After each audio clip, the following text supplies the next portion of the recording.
Charles Wright, ministre donc de la Justice et des Droits de l'Homme, disons qu'il va désormais contre les crimes financiers, j'ai envie de dire. Il vient donc d'instruire tous les procureurs généraux et aussi le procureur spécial près la CRIEF, ce lundi donc 29 janvier, de prendre une interdiction de sortie donc du territoire contre les DG des EPA et aussi de l'autre côté par extension contre les DAF. Désormais, on a envie de dire que plus rien n'arrête notre Charles.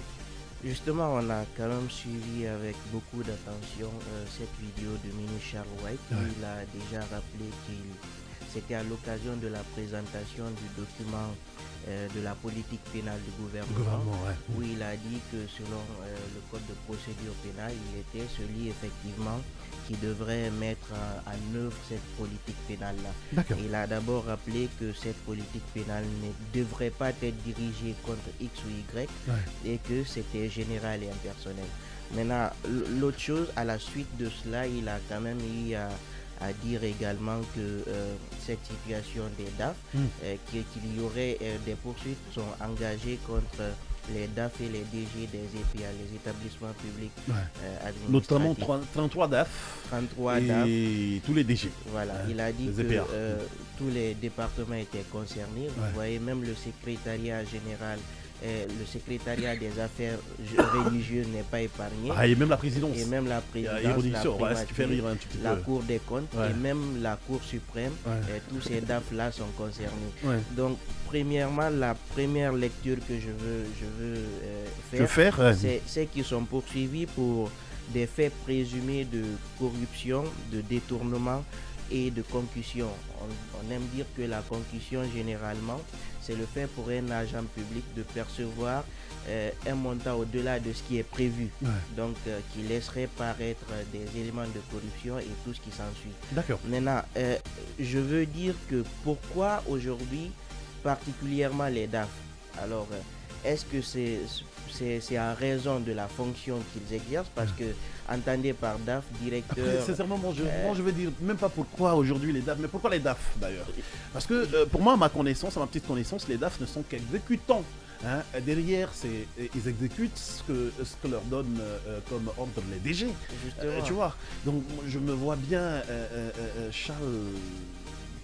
Non, le fait d'être aussi directeur des affaires financières, c'est compliqué quoi. Vous laisse aussi la latitude de décider un peu du sort financier d'un département. Non, je crois pas. Vous exécutez. Non, je ne pense pas que ce soit comme ça. Vous exécutez ce que vous demande votre DG. D'accord. C'est simplement. L'un dans l'autre. Après l'œil du contrôleur financier. Justement, l'un dans l'autre, ils devront se justifier. Et moi, l'autre chose que j'ai envie de dire qui est très intéressante, c'est le fait que dans ces poursuites-là, il y aura une commission mixte. C'est-à-dire, il a rappelé que, parce que vous savez, lorsqu'on laisse la tâche au procureur général ou au procureur spécial près la cour, la CRIEF, on s'en dit que ce n'est pas quand même des économistes de profession. Est-ce qu'ils ont une connaissance approfondie en matière de crimes financiers? Est-ce qu'ils ont reçu des renforcements de capacité à la matière? C'est des questions à poser. Mais l'autre élément très intéressant, c'est le fait effectivement qu'on parle de commission mixte. Et à ce niveau, ça permettra d'avoir des personnes, des ressources à la matière dans le domaine, en matière de crimes financiers, justement, qui pourront étayer tout ce qu'il y a pour avoir des éléments. Mais l'autre point positif, parce qu'on aime le dire généralement, qu'il y a, c'est une sorte de redevabilité des dirigeants envers le peuple. Donc, engager une poursuite, non, mais après, déjà... Simon Pierre, ça aboutit à quoi? C'est pas une première que Charles fait une telle sortie. Justement, on rappelle qu'en octobre, il avait interdit au même DAF de sortir du territoire. Je suis d'accord, mais... Ça aboutit à quoi?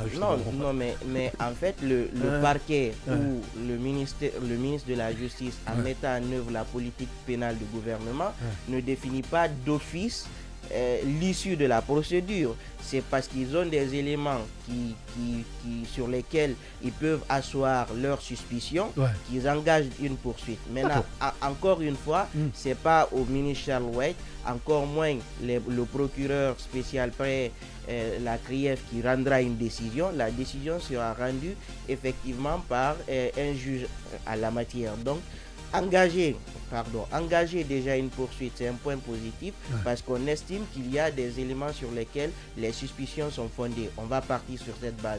Maintenant, encore une fois, il reviendra à ces DAF-là, il reviendra à ces directeurs généraux-là de démontrer effectivement qu'ils n'ont rien à se reprocher. Encore une fois, ça reste une procédure. Bien, allez, procureur Diané, je prends ton avis également autour du sujet et autour de cette sortie du ministre Charles. Désormais, il est interdit au DG et au DAF de sortir du territoire du MENA.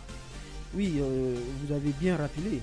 Tu as bien rappelé pour dire que ce n'est pas une première fois ni une seconde fois qu'on interdit donc au DAF de sortir du territoire. Que Charles instruise que ces messieurs ne sortent pas. Oui, depuis que ces DAF-là, n'est-ce pas, ont pris l'initiative de rendre un dernier hommage à leur collègue, je me rappelle. Il s'appelle Sampil, c'est pas Mohamed Sampil ou Sampil. Désolé, désolé, je ne peux pas te rappeler, mais c'est pas Sampil. C'est ça, c'est un certain Sampil.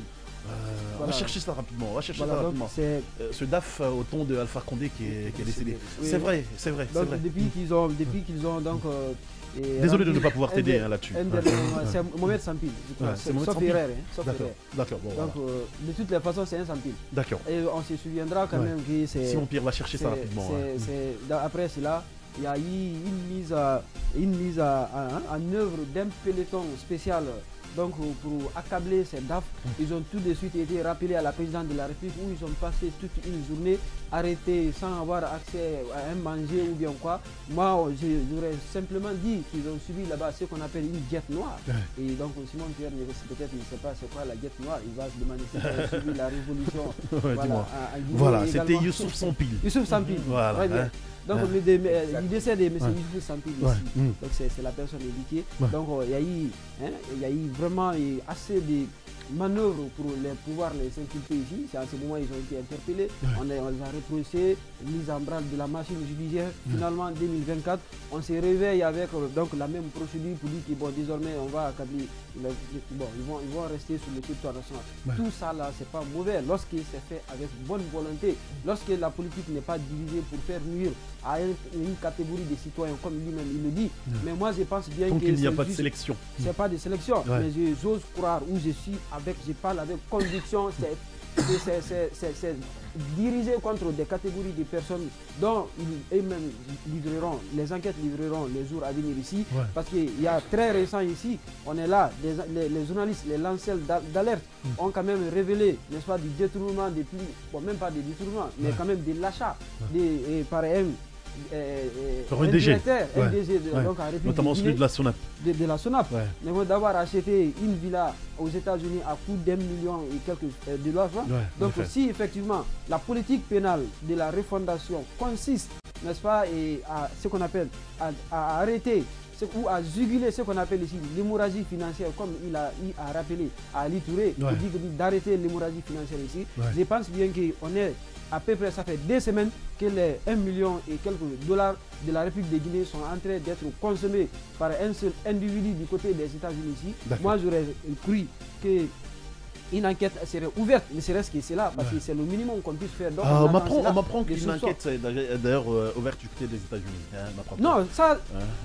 Pour celle de la Guinée, je ne connais pas. Non, mais non, ça. Parce que là-bas, on ne peut pas acquérir des biens. Merci d'avoir rappelé cela. Ça, c'est très important. Moi, j'ai demandé. Aujourd'hui, il faut dire aux Guinéens de dire Dieu merci et remercier l'investigateur qui a révélé cette information ici. Parce que du côté des États-Unis. Notamment le journaliste français Thomas. Du côté des États-Unis, je crois bien que ça ne restera pas impuni de ce côté là-bas. Notre argent sera récupéré, c'est un bien mal acquis et ça sera versé. Si c'est avéré. Si c'est notre argent. Voilà. Non, et encore si c'est avéré. Si c'est prouvé. Non, que ça soit on va mettre, comme ça, on va mettre tout ça au conditionnel. Heureusement que c'était un exemple. Sinon, c'est pas ça le sujet. De toutes les façons, si c'est un Guinéen qui l'a acheté et qu'il soit un commis de l'État guinéen ici, l'argent appartient à la République de Guinée ou quelle qu'en soit la provenance, n'est-ce pas, et de ces fonds ici. Bien. Il n'y a pas de problème. On va décider ça un autre jour. Maintenant, parlons du cas spécifique de ces DAF là. Moi, je prends bien que c'est juste une manière d'amuser de la galerie pour dire que voilà, il y a une situation ici. Hier, on a rappelé ici il y a eu, qu'on appelle, il y a eu une communication sur la fixation des denrées alimentaires ici. Il faut faire occuper les citoyens par des communications de la sorte ici. Donc pour dire que non, c'est ça. Moi, je ne crois pas franchement du tout à cette situation ici. Parce que d'abord, je ne dis pas que ceux qui sont mis en cause ici n'ont pas commis d'infraction, je ne le dis pas, mais je reste quand même pessimiste sur la suite à donner ici. Et vous avez posé une question intimement intelligente ici, ce qui consiste à voir ici, quelle serait alors la responsabilité des ordonnateurs? Parce qu'en matière d'exécution budgétaire ici, on fait généralement la différence entre la fonction d'ordonnateur et la fonction de comptable. Donc les divisionnaires, là, il faut rappeler que les DAF ne sont pas des directeurs, ce sont des divisionnaires. Donc ces divisionnaires-là aussi, est-ce qu'aujourd'hui ils ont exécuté l'ordre? Qui a donné l'ordre? Est-ce que les ordres là étaient des ordres réguliers ici? Est-ce qu'ils ont vérifié la conformité ici? C'est là. Donc on ne peut pas arrêter, n'est-ce pas, un exécutant en laissant de côté ici celui qui est le donneur d'ordre. Donc la politique pénale ici doit aussi être engagée contre ces personnes-là. Ils doivent tous être interdits de sortir donc du territoire de la République de Guinée ici en attendant que les enquêtes ne soient closes. Et comme il y a un ordonnateur et un exécutant et qu'on demande à l'exécutant de la présidence par exemple de ne pas sortir, vous pensez qu'à la présidence qui est l'ordonnateur? Non, mais là-bas l'ordonnateur principal c'est connu. Est-ce que Charles est en train de poursuivre en quelque sorte le président de la République? Enfin, le président de la transition. Bon, on ne sait pas pourquoi les ordinateurs ne sont pas visés. Personne ne saura le dire. Si on a demandé à ce que le DAF ne sorte pas du côté de la présidence, c'est que derrière il y a quelqu'un forcément qui redonne des dépenses là-bas. Hein. Oui, c'est ça la procédure. Mais ensuite, il faut rappeler aussi qu'aujourd'hui, si on a laissé, disons, on a et puis il se poursuit, parce que le ministère de la Justice également est là-dedans. On a mis focus aujourd'hui sur les DAF. On a laissé de côté ce qu'on appelle les ordonnateurs. Prenez l'exemple sur le cas du Dr Diané. Dr Diané était l'ordonnateur. Il y a le DAF qui était là-bas. Il y a le comptable qui est là-bas. Ceux-ci sont des militaires. Puisque Dr Diané, c'est lui qui est civil parmi eux là-bas, on n'a jamais demandé ce qu'on appelle un compte à son divisionnaire administratif et financier. On n'a jamais fait appel à son contrôleur. On n'a jamais fait appel à son comptable ici. Donc c'est pour aujourd'hui comprendre. En tout cas, ça interpelle aujourd'hui, moi en tout cas, pour voir pourquoi aujourd'hui, n'est-ce pas, la procédure là est ouverte contre ces DAF. Et je sais où on en viendra. Alors, moi, je tire deux choses, deux analyses de cette situation. La première, c'est que je constate qu'il est devenu très détestable de travailler pour ce pays. En fait, pour l'État aujourd'hui, c'est devenu compliqué. Parce que pour un oui ou pour un non, vous pouvez être mêlé à tout. Et vous retrouvez dans une campagne médiatique contre vous. Et finalement, votre honneur est sali. Lorsqu'on se rendra compte que vous êtes un innocent, c'est déjà fini. On ne met pas la même énergie qu'on avait mise au départ pour vous dédouaner. En effet. Il y a eu beaucoup de personnes qui ont été ici accusées en fanfare. Mais vous savez, lorsqu'on dit à la télé que Kamal aurait détourné l'argent de BLG, on entend Kamal, on entend détournement. On n'entend pas le verbe qui a été mis au conditionnel. Justement, le aurait. Aurait. Et dès qu'on te voit dans la rue, on va dire, c'est lui qui a détourné l'argent. Et ça, en fait, on te colle cette étiquette. Comment on peut s'asseoir un jour, on dit, tous les DAF ne sortent plus du pays.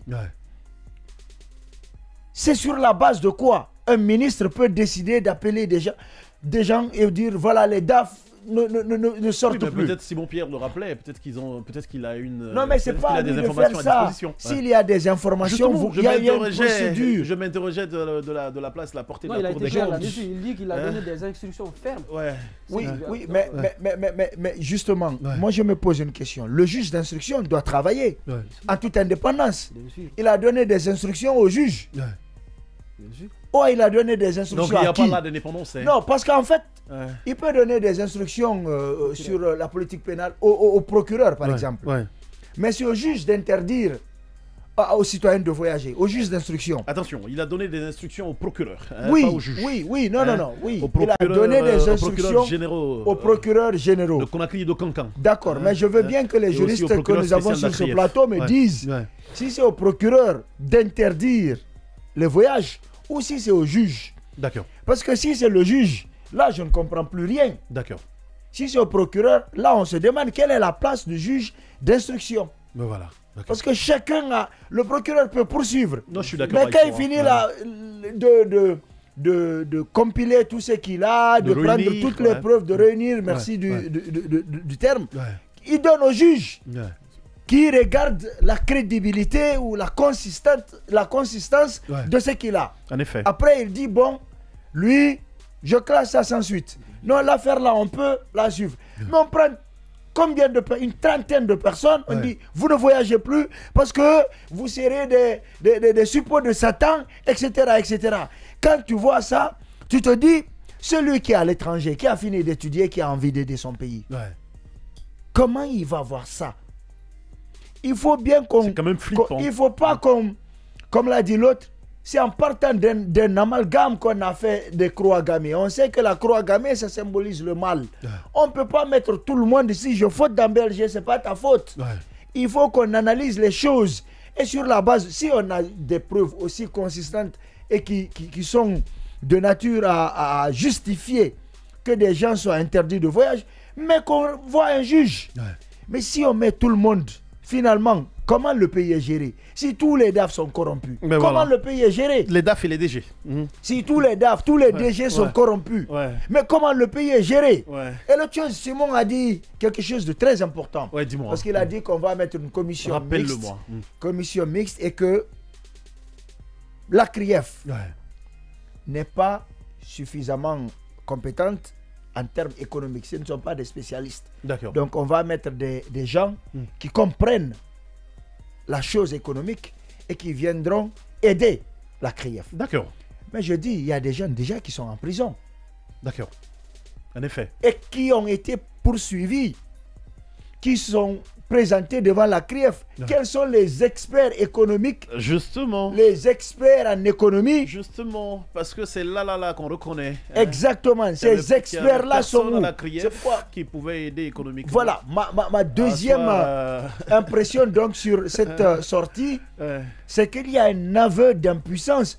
Il y a d'une certaine façon un mea culpa fait d'une mauvaise façon. Bien. Parce que ce qu'on devrait faire, c'est de reconnaître qu'il y a eu des erreurs et déjà de les réparer. Gianni a souligné, ici on a poursuivi les exécutants. Je suis d'accord. On n'a pas poursuivi les ordonnateurs. Parce qu'on aurait pu dire non, ils auraient pu refuser d'exécuter l'ordre. Donc il faut les poursuivre. Mais pourquoi on n'a pas fait ça dans le cadre de Dr Gianni? D'accord. Pourquoi on n'a pas fait ça?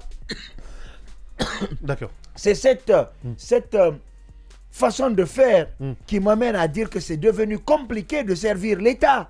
Tu ne vas pas te mettre dans un bourbier pareil où quelqu'un peut dormir mal et se réveiller et dire non, toi à partir d'aujourd'hui tu n'as plus le droit de voyager même si tu as des dates à respecter sur le plan sanitaire. Parce qu'on sait que tous ces gens-là, ils ne se soignent pas en Guinée. En effet. C'est devenu grave. Et à côté de ça, ils ont aussi des trucs à négocier, même à l'extérieur. Oui, il y a des choses à faire, il y a des dates à respecter. Surtout qu'on ne nous dit pas, c'est une enquête qui va aller de camp à camp. On dit simplement, on va ouvrir une enquête. C'est comme quand on a gelé les comptes de ces personnes-là, de ces anciens dignitaires. Notamment de Bill Gates. Non, de tous ces anciens dignitaires, notamment de Bill Gates, qui ont commis pour seul crime d'avoir servi le régime qui a été renversé.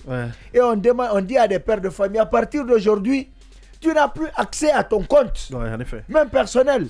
Et ces pères de famille-là vivent comment?